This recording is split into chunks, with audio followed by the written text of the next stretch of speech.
and welcome to the launch of the What If Everyone Was an Entrepreneur paper. My name is Dr. Rachel Rees-Jones, and I'm here today in the amazing Moneypenny's head office. Here we're joined by Rachel Clatcher, CBE, who is the co-founder of Moneypenny and is also the founder of We Mind the Gap. I'm also joined by Gareth Jones, who is the founder, and the Chief Executive Officer of Town Square. Now, in a few minutes' time, I'll present the summary of the paper and I will submit a range of questions to our panel. But before I do, I'm delighted to tell you that our introduction today comes from Vaughan Gethin, Minister for Economy. I welcome today's deep dive event into the concept of entrepreneurship and to consider the role that individuals and organisations can play to help further ignite entrepreneurial thinking. We have a vibrant entrepreneurial ecosystem here in Wales, but what if we scaled up and could do even more? We have a national imperative to create and nurture more innovative, homegrown and profitable companies.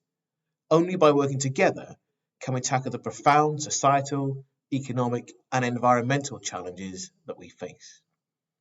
But the concept of an entrepreneurship mindset goes beyond starting or running a business. What potential could we unlock if we encourage more intrapreneurship within our corporate and public sector organisations? Reflecting on my time as Health Minister during the height of the COVID pandemic, I saw the interdependence of entrepreneurship and innovation, and its critical role in addressing the significant challenges that we faced, such as the need for new treatments and devices, the development of PPE, and infection prevention and control. Solutions often came from NHS Wales and social care staff themselves and helped lead to the adoption of new practices and transformative ways of working. We can explore the part that we all can play, the government working together with academics, our entrepreneurs and corporate organisations and our risk capital stakeholders to encourage innovation-driven entrepreneurship. Our new programme for government sets out ambitious commitments over the next 5 years to help tackle the challenges we face and improve the lives of people across Wales. And this starts with our youngest in the country through our world-leading curriculum reform to embed the notion of being creative enterprise contributors. I've outlined my commitment and the government's commitment to the Young Person's Guarantee. Entrepreneurial thinking will be vital in this economic climate, whether progressing to an apprenticeship, training, or of course, self-employment. We know our business community have faced tremendous challenges this last year and more. We want to use the levers we already have through Business Wales to help emerging entrepreneurs and businesses to build resilience and to innovate to unlock their huge potential. This is a fantastic opportunity to apply collective impact. I hope that this event will help to stimulate fresh ideas, genuine collaboration, and a focus on the practical ways in which we can all work together to develop new opportunities. So we've just seen Vaughan Gethin describe how important entrepreneurship is to the Welsh economy and how we all have a role in shaping its future. The What If Everyone Was an Entrepreneur paper asks the fundamental question, can anyone be an entrepreneur? And examines the implications for business, society and the economy. It presents a positive case for change against a backdrop of one of the worst economic and social health disasters in modern history and asks how this could be achieved. The paper starts off by examining the definitions of what is an entrepreneur, and it identifies an evolving concept of entrepreneurship. It challenges stereotypical views of what is traditionally associated with being an entrepreneur.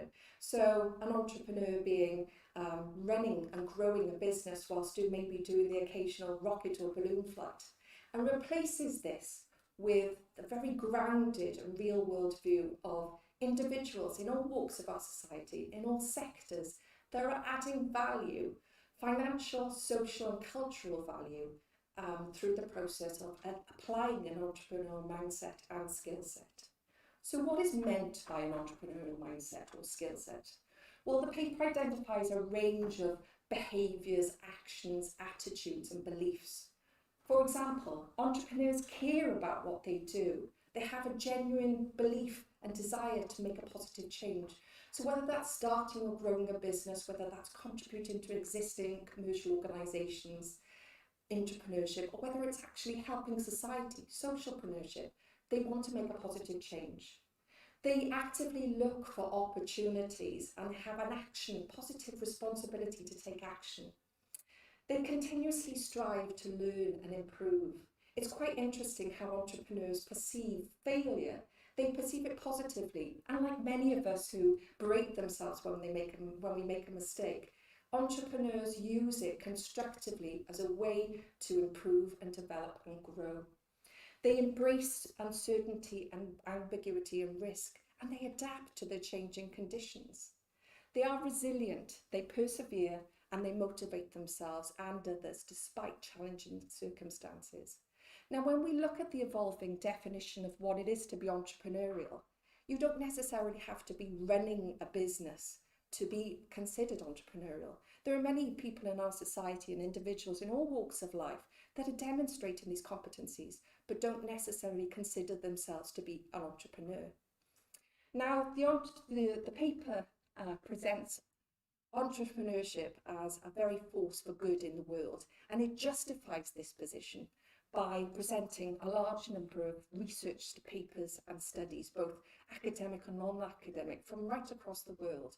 So, for example, if we look at a recent study of the Kaufman Foundation, that found entrepreneurs, both individuals and in organisations, right across the world came up with fantastic ideas and innovative solutions, developing protective clothing, masks, ventilators and a lot of other things, which their ability to adapt under challenging conditions are actually saving lives.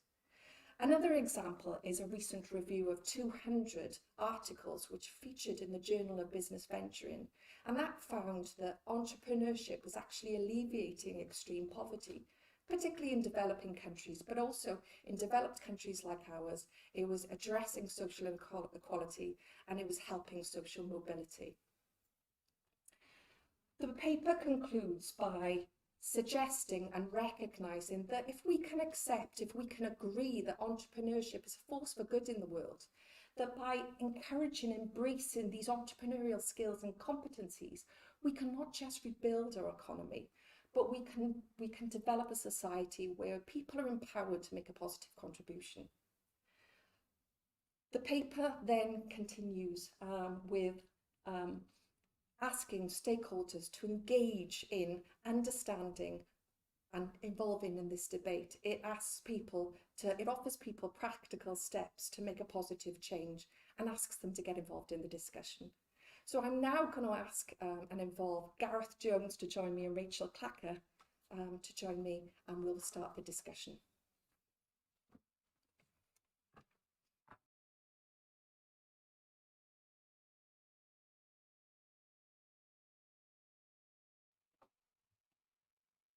So Rachel, if I may come to you first. Moneypenny is an outsourced provider, now employing nearly 1,000 people, I believe, predominantly in Wales, but also across in the US and across the globe. So as someone who falls into the traditional definition of what it is to be an entrepreneur, can you tell me what your interpretation of entrepreneurship is? Well, I believe it's a mindset. So it's actually, let's find a problem and then let's be the solution. And being means having the passion to find the solution, having the agency to actually find the solution, and the bravery, I think. So it's about making good stuff happen, and I don't believe that entrepreneurs walk around with a big badge on them saying I'm an entrepreneur, because I think most of the time they're just far too busy making that good stuff happen and knowing that the worst thing that can happen is that they can fail. Fantastic. Gareth, can I ask you, what does entrepreneurship mean to you? Yeah, I completely agree. I think it's one of those interesting things that most entrepreneurs that you meet who are entrepreneurs don't call themselves entrepreneurs, right? It's a title that's given, but I think this idea of being entrepreneurial is the opportunity for us to embrace. It's this idea of the skill set, the mindset, and how you approach a challenge with a positive expectation as opposed to a fear of failure or what might happen, which I think is a really important distinction. Excellent. So we can move on to the second question. So the second question comes from Klinos Neil, Community Manager at Welsh Ice. And Klinos asks, what barriers do you think people are going to face trying to implement this change? So if I can come to you, Gareth, first. Yeah, I think a lot of it is going to be around. I think firstly, it's going to seem quite provocative as a question. This idea of what if everyone was an entrepreneur, because I think that wouldn't necessarily create a great balanced society. Yeah. But I think it's starting to think about maybe aspects around how you make decisions or how you train and support your teams, how you embrace this idea. I think it's really important. I think it's trying to move it away from it being starting a business as being you're an entrepreneur when you start a business. I think moving back to what are the steps before even that milestone make you an entrepreneur, I think is really interesting. I think also what we're seeing a lot of now is people wanting to feel their purposes and their values are aligned with what they spend their days doing. Yeah. And so I think entrepreneurship has a big role to play in that as well. Definitely. Rachel, would you add anything to that? Well, obviously I concur with everything that Gareth said, but I think that the a major issue of entrepreneurship or that mindset can be the leadership of organisations who expect. I think it's a really outdated notion that any leadership knows exactly what to do in any in any given situation. As we know, our world has changed beyond recognition in the last 18 months. And nobody can say that they know the answers. So actually, our leaders now more than ever need to actually say to the people within their organisations, I don't know the answer, but actually we can start a conversation here and we can create an environment within which you can go and help find the solutions. And we've seen so many examples of that over, people having to operate in different ways. But I think it's not good enough now for things to be done because that's the way that they've always been done. I think we need to challenge that. But that requires a leadership and within organisations, big or small, to be really brave and to foster an environment within which that those entrepreneurial characteristics of bravery and finding problems and thinking that you might have a bit of a solution and create environments where people can go and exercise that, make most of that opportunity. So is it difficult I haven't said that very clearly. Is it difficult to empower people to actually be allowed to make decisions and to go and make change? I think it's really difficult because I think often in organisations people might join with more of an entrepreneurial mindset, should we say, but sometimes structure and process can actually result in that being lost. Sometimes people need to be reminded that they actually can be masters of their own destiny, and they can spot an opportunity and have the wherewithal to go and to go and make that opportunity into an opportunity for their organisation. I think questions need to be asked throughout our organisations to identify those individuals who do have a sense of what opportunities might be there. I mean, the counter to that, when people come in and you try to encourage them to have an entrepreneurial mindset, do they feel surprised or uncomfortable? How do they tend to react when you give them that extra layer of freedom or support? Well, I think if people feel empowered and engaged, then they are making a difference, then they're engaged, then that just fosters more success, doesn't it? But also people need to feel that they can fail as well. And if we say everything in this organisation is set up only so that we can succeed, and there's no room for failure, then actually that stifles any kind of innovation or change. And I think we need to the characteristics of that in this report about an entrepreneurial mindset that you were just talking about before, Rachel, people who are caring, are resilient, they're looking for opportunities, they embrace uncertainty. Actually, those are characteristics we want in every single member of our teams, aren't they? We need those today more than ever. So actually, if we're employing people with those characteristics, we've just got to create an environment within which those people can demonstrate those characteristics. Mm. And that can be quite tricky, Mm. you know, because actually you've got a load of people all over the place trying to make good stuff happen.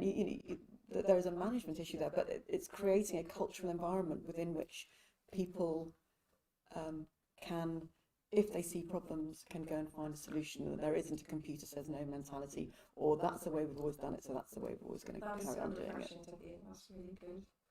Okay, thank you. So another question, how do you feel entrepreneurship might work in parts of Wales that have never fully recovered from the loss of big industry? That's a very interesting question. Can I come to you, Gareth?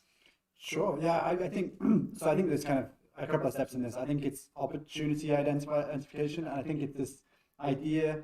I think sometimes good things can happen in communities. I think, you know, when Moneypenny was growing in Wrexham, it was this real sense of excitement that something like this is happening in a community and is committed to a community. So I think it's giving a space for Moneypenny wasn't always a 1,000 person organisation. It was once a 2-person organisation, right? And it's getting from that point to 1,000 isn't straightforward and easy, but it's part of the process. And I think so much of what we're seeing now in the last 15, 20 years has been around tech revolutionizing industries. I think increasingly we're seeing green is going to revolutionize industries, and that will create opportunities. And I think, again, as is everything in the paper, it's moving from a perspective of green is going to be a threat to green is going to be an opportunity. And how responsible business can create new business models that, especially, I think, can thrive in areas where big industry has been pulled out. And I think that there are challenges. I think with the other side of this is if it's recent or if we're talking generational damage, because, you know,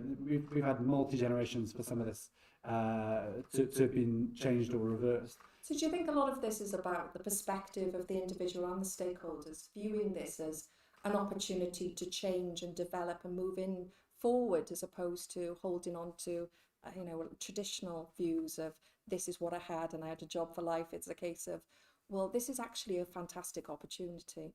Yeah, from our perspective at Town Square, I love when someone comes and says, well, I'm leaving because I'm doing that, and it's become a part of the stepping stone. It's that idea, I think, that if you've seen an environment where people around you aren't doing jobs they love and work is just work, then that's your expectation of what work is. So when you're in an environment that creates that freedom, there's almost a bit of a learning about, you know, is this what they say in the induction and then it's not the truth, through to actually, you know, this is genuine and real. So I think for a lot of people, yeah, work for life is not the case, but you need to have, I don't know, a different fire in your belly to know that that's in your control. It's not, that's a positive as opposed to a negative, and that's not a positive for everyone, because some people work is work and that's the way it is. But yeah, I find it a really kind of curious thing around how you help people to realise the positives in a situation as opposed to only seeing the downside.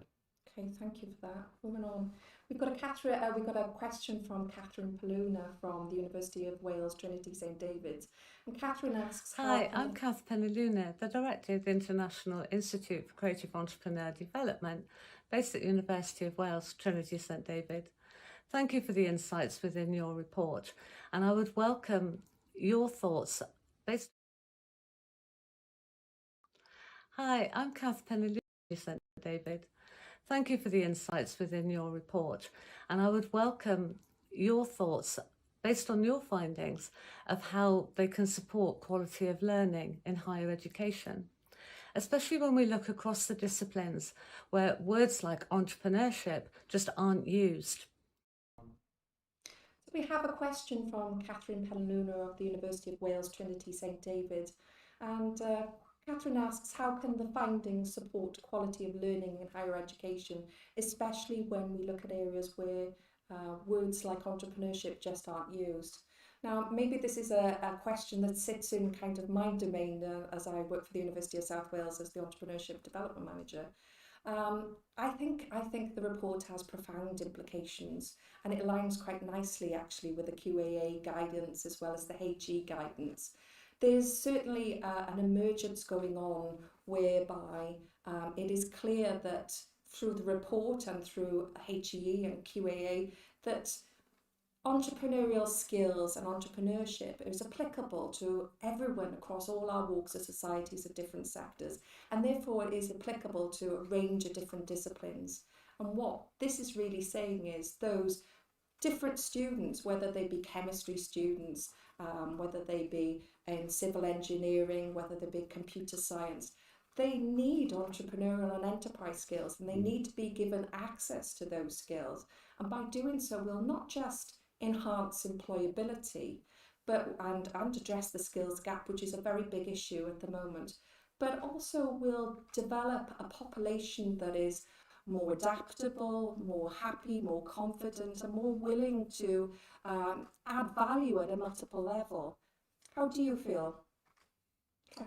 Well, yeah, I agree, and I think we mustn't get caught up in the words around entrepreneurship, because they it's not the word entrepreneurship that's important. It's actually the characteristics of entrepreneurship that are important, and of course they're relevant across all subjects. But I do think there's, I think there's a challenge in higher education or in any education, is that the young people that are being taught at the moment, their experience of the world is very different to the people who are teaching them, and so there is a challenge for our educators to educate in ways that are relevant to our audience. Absolutely. And so our young people, no matter whether at university or school, have been sitting in their bedrooms for the last 18 months. And actually through that there is a whole wealth of learnings that can be taken. Some are really positive things that will inform and allow much more freedom around access to education and opportunity. So I think there's a real opportunity for higher education to be entrepreneurial itself. Absolutely.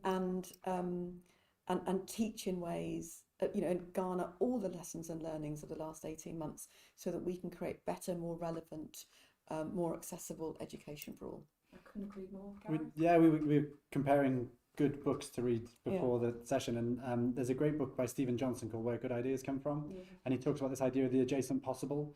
And I think, the skill set of being curious about colliding ideas in different ways that you might not otherwise consider, I think is vital in whatever industry. So the next big innovation from civil engineering is just as likely to come from biomimicry as it is to come from a civil engineer who's been a civil engineer for the last 50 years of their life teaching civil engineering to someone, without picking on civil engineers. And there was another great book, Range by Daniel Epstein, which talks about this idea that great innovation comes from that space. So I think that's where I think universities have the potential, because you have this real melting pot of ideas, of perspectives, of inspiration, and it's how you move it away from faculties and schools to being that intersection and the crossover. And I think that's why, as a cross-cutting theme, I know that's used too much, which doesn't really play out, but as a theme which should connect faculties, you'd think it would create amazing opportunities for people to see, right, if we connect this idea with this idea, something amazing might happen. Fantastic. So we need to move away from maybe silo mentality of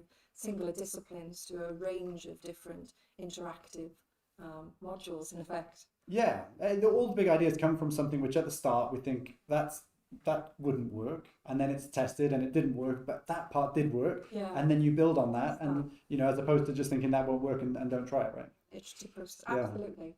Thank you for that. We'll move on.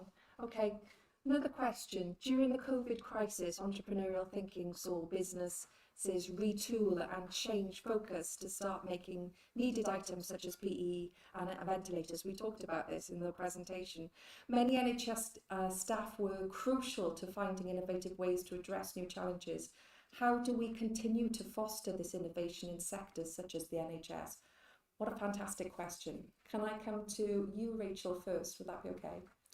I think it comes down to leadership, and to leadership accepting that they don't know the answers all the time, and that we need to speak to the people who are on the front line of our businesses every day to understand the challenges and the opportunities that they are facing every day, and what solutions they might be able to bring to the table.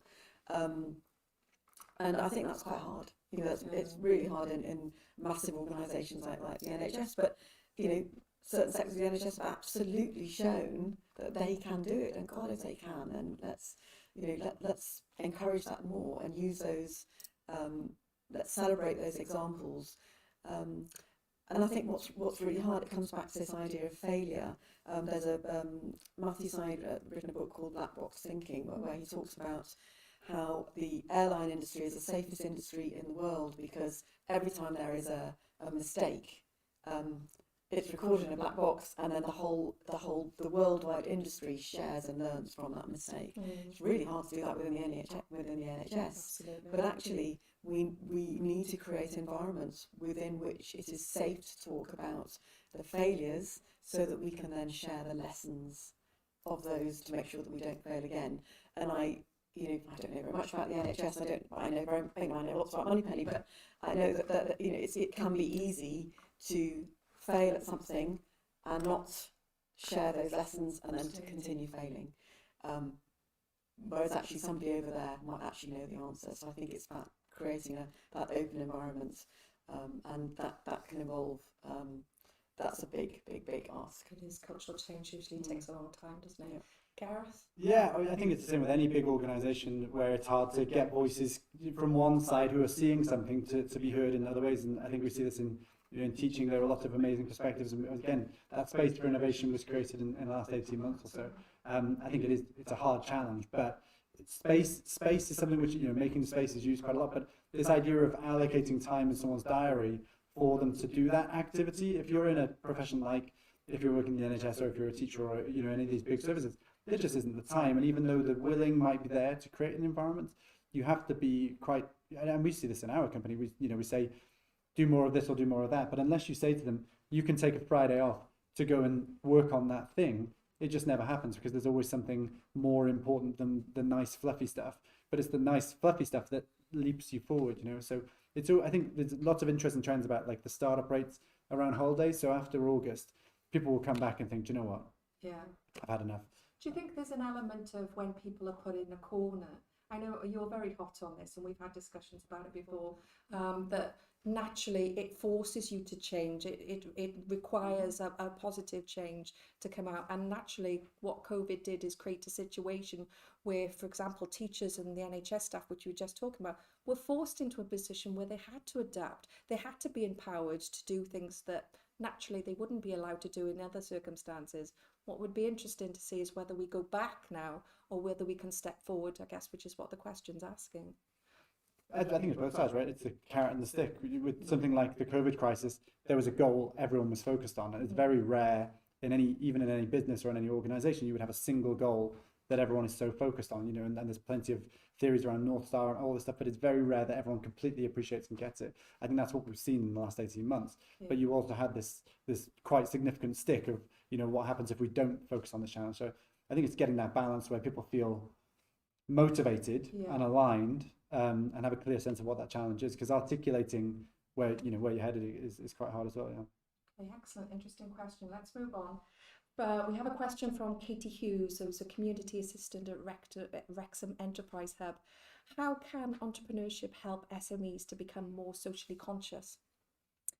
Can I come to you, Gareth? Yeah, sure. I think right now we're living in a time where a lot of social awareness is kind of rising to the surface in quite aggressive ways, and we're seeing plenty of things that like Apple have had a dossier released about all sorts of things this week, and plenty of other big companies. I think again it's that willingness to embrace and recognize how you can do things in a different way in the future, and that's not to excuse bad behavior that's happened in the past, but I think a lot of social awareness issues are very hard to empathize with if you've not lived that experience yourself. It's a lot easier for you to understand what a single parent's going through if you are a single parent. I was involved in a program talking about they call them life shocks, and it's this idea that when your life is turned upside down by an event or something, and how you react. And they were saying, well, if only people had more in savings, but unless you've been in an environment where you cannot, you're literally taking coppers into the supermarket to buy a bag of flour because that's all you've got, and you've been finding those, it's hard to empathize. So I think it's this idea when we're talking about social awareness, unless you've been racially abused, or unless you've been attacked because of your gender or because of your sexuality, it's very hard to deeply empathize, I think, with that social issue. And that's why I think the breadth of an organization which has those viewpoints can feed that back in, but the organization needs to, the leaders of the organization needs to want to hear that, and again, hear where they've made mistakes or where they've been wrong, rather than fingers in the ears, ignoring what's happening. The problem exacerbates and things get worse and worse. But it's it's a very risky environment, because people don't want to misstep. But again, listening, creating the space, creates opportunity, I think. Rachel, would you add anything to that? Well, it's an interesting question, because I think businesses generally need to be more socially conscious.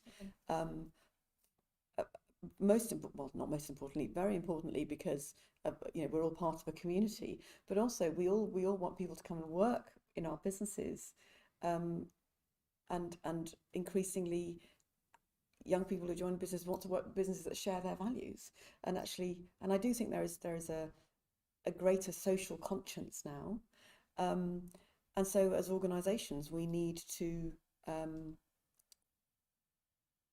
be part of that social consciousness, and we need to attract young people who we need to our purpose and our values needs to resonate with the young people who are coming to work with us, and so I just think that social consciousness is on the rise, and that we need to be embracing any kind of entrepreneurial activity that allows us to be more a part of our communities, that allows us to play a stronger part in the social fabric of where we are. It's funny, I was listening to an audio book coming up on the train which was discussing entrepreneurship, and it was talking about Bill Gates and how that reciprocation that goes on, there's a vested interest in becoming socially conscious, not just in terms of getting close, what you were just saying, to the community and certain members of our society, but that two-way action of there's a benefit out there for private sector businesses and public sector businesses to be socially conscious, and there's a continuous cycle that will be a virtuous cycle of improvement.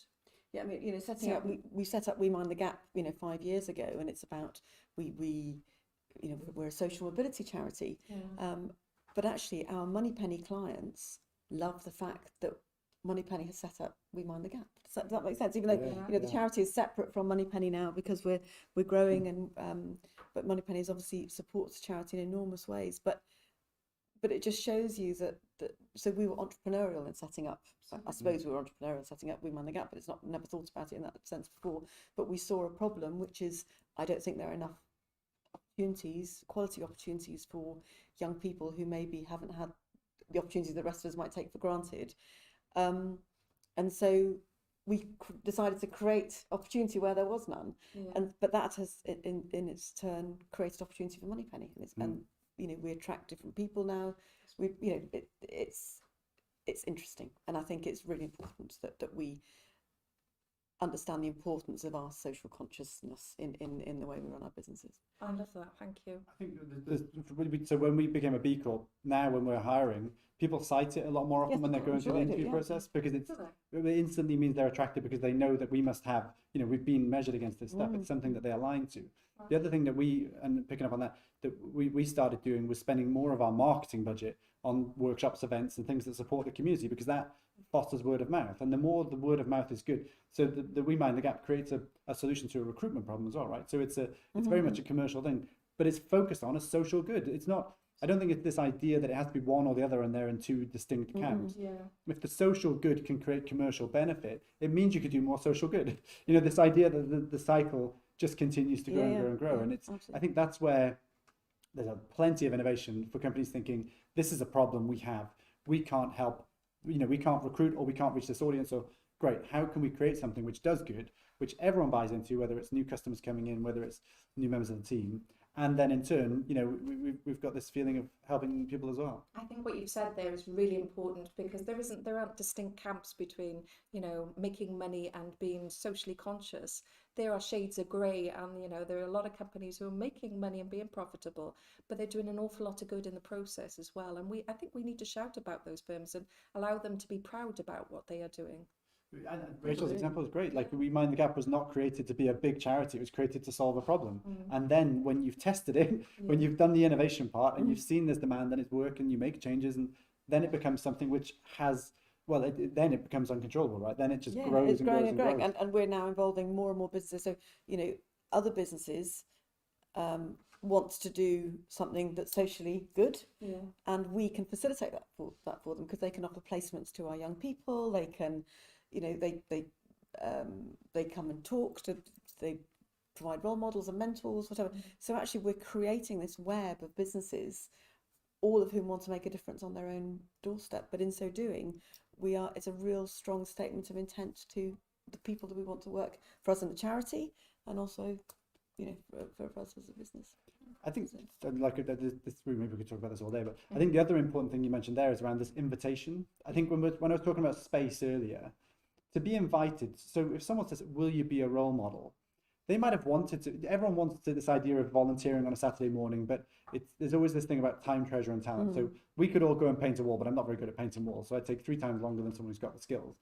But you could be a mentor or a role model to someone, which would add significant value in a meaningful way. But unless you extend the invitation, it's hard for them to know. You wouldn't go up to someone in a supermarket and say, "Can I mentor you? Would you mind?" It doesn't work. But if there's someone who's saying, "I would like to invite you," and they get the CPD benefit, they get everything on their CV, all that good. So it's not, again, it's all reciprocal. Yeah.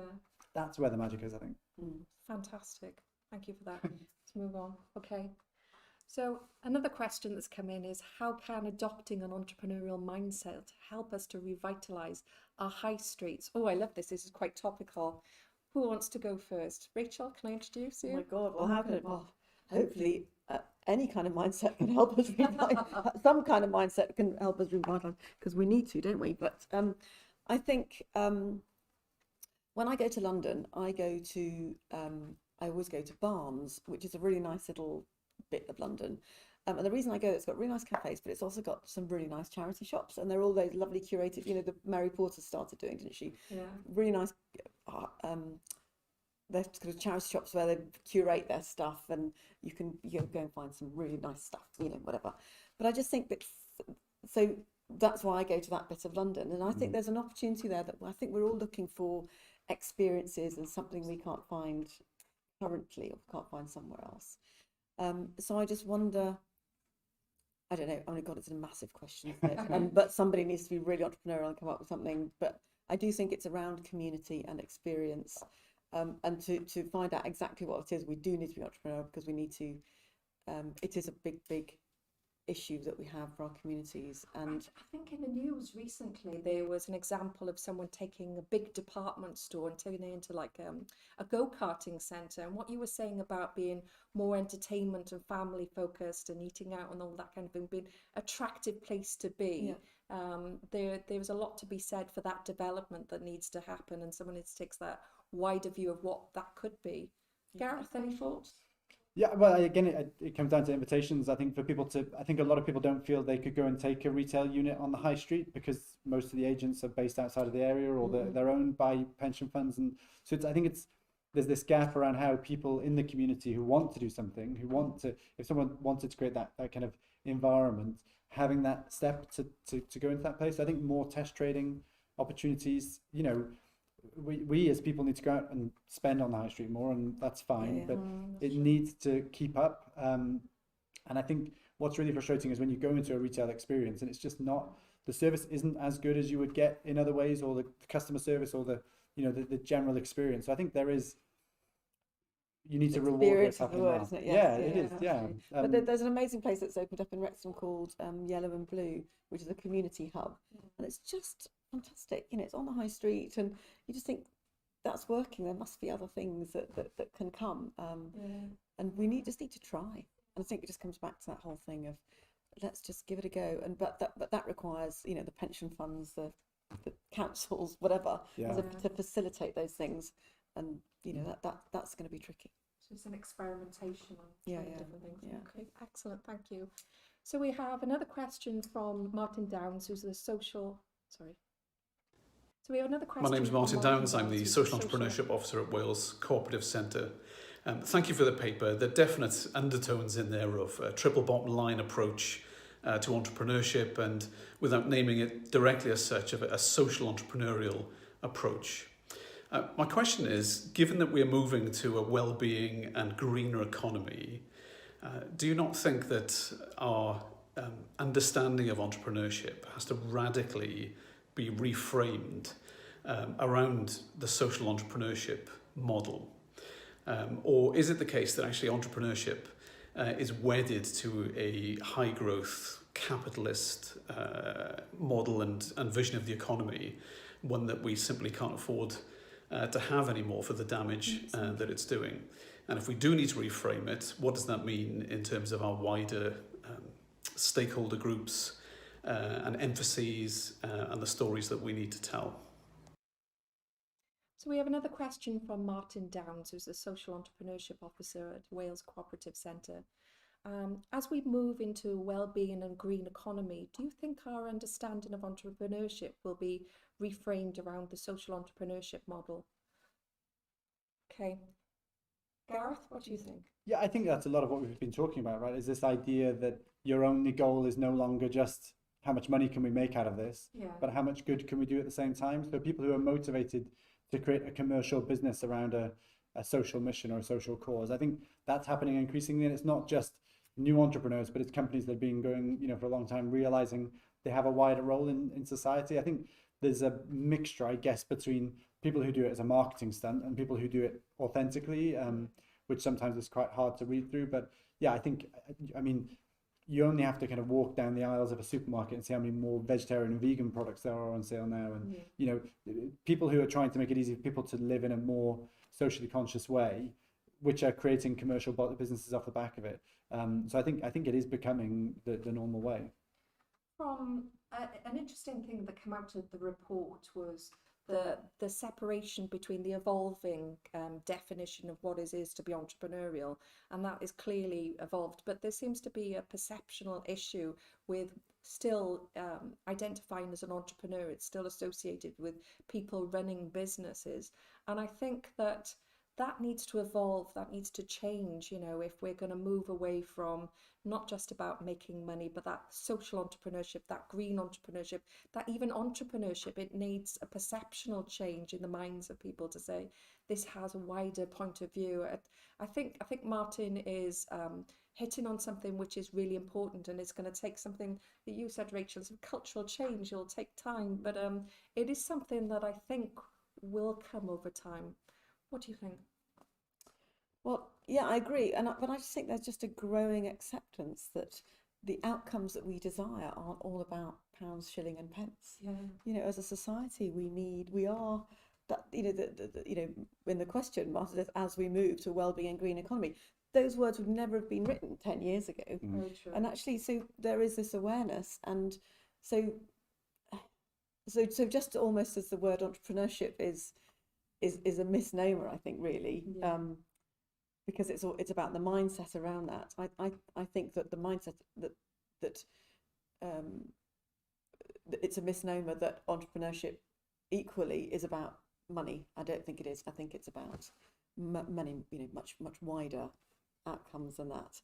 And there's a line, isn't there, about if you, I can't remember what it is. Sorry, but if you focus on the money, then the money's not going to come. You need to focus on the passion and the quality of whatever it is that you are doing, and then if it's money that you want, then that will follow. But also, if it's a social good that you want, then that will follow. If you have the passion and drive to make that change that you are looking to make, then actually the desirable outcomes will follow. So it comes back to caring about what you're doing, have a desire to make a positive impact. Yeah, I think we see that with the entrepreneurs coming through our programs now. They all have something bigger than just what they do, as the reason why they're doing it. Because that's the thing, when you're setting up a business, you need something that's going to carry you through on those really, really tough days where your biggest client pulls out at the minute's notice, or a big funding project you were going for didn't come off. I think the investment world is a big part of this as well. I think it's an opportunity or an invitation to investors to state what causes they want to invest in and what they want to be a part of, and being able to find a way to support in that way. And maybe that is part of a wider, conversation around what are the big social challenges of the day. And from where the investment goes, the kind of growth will go. I think there's a bigger question then around, how much that value stays in communities and things. But yeah, it's definitely moved so much in the last decade. and there's something about the outcomes. We have to be careful about what outcomes we ask for, because then that drives people's behaviours. Yeah. So if the outcome is the profit and loss line, that's great. But actually, it might. So within organisations, we can hopefully create environments where people can be inspired by different outcomes, you know, that will then drive up, you know, drive cultural change within the organisation. So for me, I've just met Gwen today here at Moneypenny, who was one of our was on our We Mind the Gap programme, and for me that's the biggest joy I have had for weeks, was actually seeing Gwen walk in here today with her Moneypenny lanyard around her neck, and you know, so that has inspired me to think, oh my God, that's amazing, you know, and so that drives me on to do more and better. And so that outcome is nothing, you know, that's a social outcome, isn't it? And and we need to be aware what drives people's behaviours, and also recruit people within our teams who are inspired by the things we want them to be inspired by, not conventional. You know, I think that there are many outdated models actually that we need to be very aware of. True. I'll move on to another question, and it's, how have some of our oldest industries in Wales, such as farming and agriculture, adopted an entrepreneurial ethos, and what impact has this made? So, Gareth, can I come to you? Yeah, I think so. I think technology was, as I say, in the last decade or so, technology has been the thing. So it's always been about, you know, Internet of Things and connectivity and data tracking and measurement, things like that. And I think we've seen that, you know, some amazing things around satellite monitoring of farms and things. I think now, again, we're seeing this shift over to kind of green and things like that. So buying locally, you know, sourcing it from farm to plate. So I think this entrepreneurial ethos is, again, spotting a market, and especially in the last with the World Startup Awards, we've seen so many great examples of companies who have spotted that, do you know what, people want fresh, good food from within their community. I did, like, the number of people on our street who signed up to the Milkman after years of not, you know, even thinking about all of this stuff, shifts back over to, again, how much of that money can stay in your community. So I think that's where a lot of industries like agriculture have, you know, seen a massive opportunity, you know, which then is thinking about, okay, well, how do we serve people? How do we make that as good an experience as if you're going into a supermarket, or, you know, like the Gusto boxes. Gusto's amazing, and it tells you about the kind of source and where everything comes from. Absolutely. And it improves you. You know, it's this idea that by being a Gusto customer, I'm improving as a cook. I think it's, you know, farms that recognize if we can make our customers better, they'll want to stay with us. Again, it's an opportunity, right? Rachel? Well, I don't know very much about farming and agriculture, but I think there's something about, you know, we have, through this digital age, we have a window on the world, and we can gather best practice from anywhere in the world, can't we?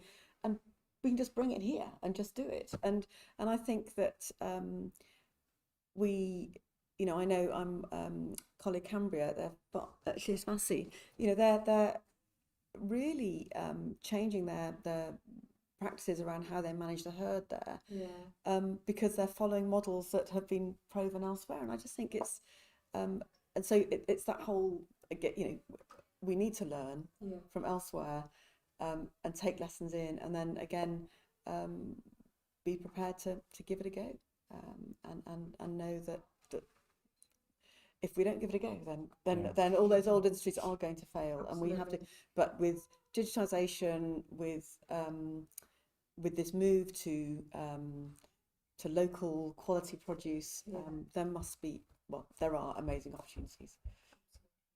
Okay, we'll move on to another question. We have a question from Sarah Lois Roberts. Mae'r meddylfryd bod unrhyw un yn gallu bod yn entrepreneuriaid yn ddiddorol ac yn galonogol iawn. Ond sut fedrwn ni gefnogi rheini sydd efo rhwystrau ychwanegol I droi breuddwyd entrepreneuraidd yn reality? So we just have time for one more question to fit in, and this is from Sarah Lois Roberts, of the Enterprise Hub Manager, and she's Mentormon. How can we support those with additional barriers to turn into their entrepreneurial dreams into reality? Very interesting question. So over to you, Gareth. Yeah, I think, you know, going back to what we said about social values and things, I think everyone has different barriers, and you don't know what someone's carrying when they walk in a room. So I think this idea that anyone could just quit their job and start a business tomorrow is a complete fallacy. Absolutely. I think it's understanding those barriers and putting in place different solutions and systems for different people. I think sometimes there's a lot around entrepreneurship that I hate, this idea that anyone can do, or it's not true, but you can be more entrepreneurial. That's the most important thing I think from this paper, is that being an entrepreneur doesn't mean quitting everything and starting tomorrow. It means trying to find work in an environment where your views are valued, where you, and then if you are in the position where you are leading a company or you're leading an organization, creating those values because of the massive value that's created and that's been evidenced in your work in creating the paper. So I think that's what I see as being the opportunity around the barriers is it's not ignoring the barriers, not pretending they don't exist, but trying to find a way to be in the environment where you can be more entrepreneurial. Do you think a lot of the barriers are about people's maybe self-perception? I'm thinking about my own previous research, which looked at high growth firms, for example, and it was one of the key things to come out of that was the value and importance of confidence and self-belief, and that network of people around you to empower you to go and do something. It's I think often the barriers are about our own perceptions, and we need to be supportive in a wider ecosystem and be connected to people like yourselves to say, do you know what, you can do this, with the right support and the right setup, you can have the power to go and make this happen. What do you think, Rachel? Yeah, I mean, I agree absolutely, and I think the ecosystem within which we operates needs to be flexible enough to answer any of those additional, any barriers. And I think it would be tragic if those barriers stop entrepreneurial activity. And so, we inevitably have process to make things happen in an efficient, effective way, but sometimes process needs to be broken. And I think that therefore the people who are responsible for process in whichever organisations, and so much of this paper is about creating change within organisations, but so many organisations are run by pretty,